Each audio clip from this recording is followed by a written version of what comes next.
Hey everyone, Six Soups here. So this is how I believe we should deal with Kilrogg Deadeye and the Bleeding Hollow Cannon. If you have not seen the Lords of War yet of him, go check it out. It's really good because that's going to have spoilers from it. Alright. Okay, you probably checked it out now. So, Kilrogg Deadeye, yes. He removed his eye in order to get a vision of his death.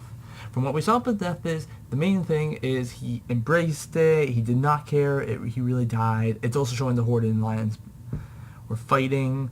Don't know if that's supposed to be part of like our timeline or theirs. It's a little weird, but overall that's kind of the main concept. Now, when we're going to face them, I think it should be for the last patch, and you have to fully finish them in order to enter the Iron Citadel. Now, before you can face them, there are 3 quest chains. You can do them all at the same time, but whatever. The first quest chain is you're helping the Akora, who were in that area before. They're going to help you take out the paths, so the Iron Horde cannot gain reinforcements, so any paths like setting up sabotage, scouting and stuff, as well as helping take out the air support. So at the end, you would probably be on like the giant ravens and fighting against the Iron Horde Rylax and stuff. You had to take out a number of them. Second quest change is, if you're on the Horde, you're helping Tura, and if you're on the Alliance, you're helping Hansel Heavy Hands.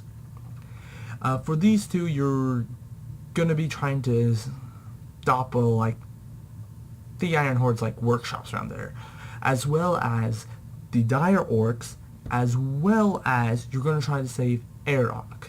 I do not know how to pronounce his name, so I'm just going to call him Arok. Arok, he, from what you remember from the beginning question, is he became a Dire Orc. We do not know what happened to him afterwards. I think this would be good because it's really bad that we're always getting these characters and then just having them die off. Unless they were in the Warcraft war before World of Warcraft. So from there, now Hansel Heavy Hands, he wants to help him because he feels like he deserves better. If it wasn't for him, they'd probably never get by the Bleeding Hollow, so owes him a bit. And Tura, she wants to help him is because they're both Black Rock Orcs, part of the R Horde, so she feels that it'd be a good thing to do. There's not too many of them left, and they gotta try to keep the clan alive, because even though as bad as people are trying to blame it, some of the greatest heroes of the Horde were from this clan. And I think some of them are still part of it. Some of them also follow from Ogre and Doomhammer, and maybe some Korrigan who surrendered that were part of it. Overall, those are still the Blackrock, and they gotta try to keep united. So that's the overall thing. It's gonna try to save him. Stuff. And then the third question, I guess you could say, is you'll be helping Jordan Deadeye, who is the son of Kilrogg Deadeye from our timeline, or if that is if you're the Horde, and then for the Alliance, they'll be helping Arator Windrunner, or Arator the Redeemer. Now, both these characters, I can kind of say they're counterparts for each other. Both of them are part of great legacies, being the son of Kilrogg Deadeye, Jordan, and in Arator, he's the son of Torellian and Alruria. However, they didn't do a lot. It was just, you remember these characters? They're their kids. Guess what? That's it. Yeah. They're their kids. Nothing else. Give them something. And so that's kind of what they want to get him back for. Or Jordan, he wants to come back because the Bleeding Hollow is, he believes, his responsibility, and he wants to be able to stop them and such. And Jordan, his parents fought against this same Horde. Well, kind of the same. These old war heroes. He wants to continue living their legacy. He feels that it is his duty as their child to complete this. And your whole point for them is just reducing their numbers. So once you have these 3 quest chains all completed, then you get a special, oh crap, I can't remember what it's called. Scenario, that's what it is. Scenario. Now, if you're part of the Horde, you will assist Jordan Deadeye in attacking them. Alongside, you will have 10 Maghar warriors, 5 of their I don't know, archers you could say, and then 3 of their shamans, and then the alliance on their side, you will assist Arator. You'll have 5 honor hold soldiers, I guess, 5 honor hold marksmen, no, yeah, and 2 or 3 of honor hold mages, something like that there, as well as any 3 companions, followers, garrison, whatever you want to call them. 3 of them, you can pick any 3 as long as they are not currently doing something else. And you lead an assault right on the Bleeding Hollow. There. From there, Kilrogg, a few dire orcs, and some of his own members, they face off against you.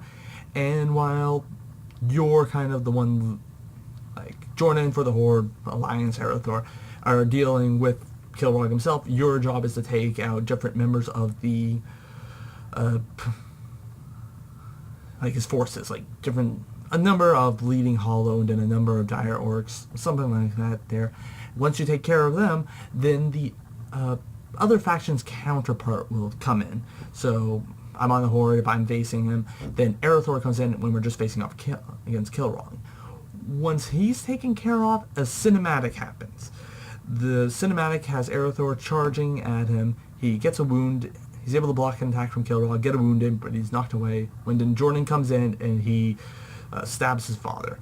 That's what happens. And his father then looks at him, and he notices an eye, not the empty eye, the whole one, the removed one, because any orc can do that. He looks at the other eye, and he sees in him that this is his son. This is the exact same. You can see in the eye that this is the exact same things he was feeling when he was killing his own father. He saw it was needed to be done. This is what has to be done. But also there was still a bit of regret and sadness. This is still his flesh and blood. He did what was best for taking care of. He take a lot of teachings from him. And that's when he starts laughing, just like that. This death, he is okay with it. Not so much because it's in battle. Like, of course, yeah, battle. But one of his children were able to kill him. That's what happened. Because don't forget, tons of his kids have tried to challenge him. They all failed. They all got killed. Sons, grandsons. But one of his sons were able to do that here. So he feels like his bloodline will be able to still on. The Bleeding Hollow will have still a Deadeye ruling them. And words there, the Bleeding Hollow, they respect him. Like, should we kill Arator there? He says, no, we need as many as to face against the Iron Horde. Or people we can face against the Iron Horde, and like, we're part of it. No, we are now joining the Horde. Horde, Arator and him, they nod each other. They're kind of blood brothers now. They fought together, and as long as peace is going on between the Horde and the Alliance, that they will help each other out. They see it. And that's over what I think, how we should duel Kilrogg in the Bleeding Hollow. Once that's done, then you can enter the Iron Citadel. How many wings it has, I have no idea how they're going to do that. But that's what I believe. Now, if you're in the Alliance, you think, the Horde gained an entire clan? That's kind of stupid. I mean, what do the Alliance get this? Well, here's the thing. Blizzard has said that they were thinking of making some of the Iron Horde join the Horde. This is because the whole Civil War really reduced the Horde's number. It does that. It allows us to fulfill Kilrogg's vision, and we get another character added into, well, technically 2 characters brought into the game who really did nothing before and are now having established, like, that these guys are badasses. That's what it's doing here. That's what it should be giving, and that's what we should be getting. So we just don't always see it. We don't need to add a guy badass just to have him die a badass death. It's nice to see every now and then, but let's get characters that we establish them good. Like, maybe they'll show up in other things, but a good defining moment. If you like this idea, please share the video. It gets word out there. What you don't like, comment below so we can get anything sorted out. Okay, till next time.